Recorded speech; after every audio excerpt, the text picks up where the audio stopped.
शिला प्रभुपाद की हरे कृष्ण महामंत्र की परम पूजनीय सतसु स्वामी महाराज अपनी पुस्तक जपा रिफॉर्म बॉक्स में लिखते हैं कि अगर हम किसी काम को लंबे समय तक कर रहे हैं तो निश्चित रूप से उसमें कुछ सुधार होना चाहिए।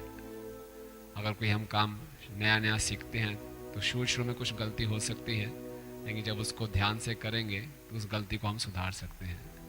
लेकिन हरे कृष्ण महामंत्र का जब अगर कई वर्षों से कर रहे हैं और इसमें कुछ हम सुधार ला नहीं पा रहे तो इसका क्या अर्थ हुआ कि या तो महाराज लिख रहे हैं हम बहुत ही ऊंचे दर्जे के मूर्ख हैं, या फिर हम बहुत ही लापरवाही से जप कर रहे हैं। तो सावधानी से जप करना एक भक्ति का महत्वपूर्ण अंग है।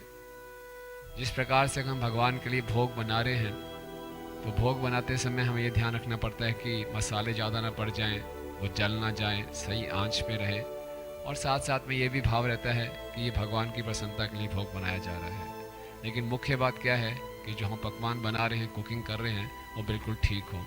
इसी प्रकार से हम जो जप कर रहे हैं तो ये भक्ति का अपने आप में विशेष अंग है कि उसको हम ध्यानपूर्वक करें।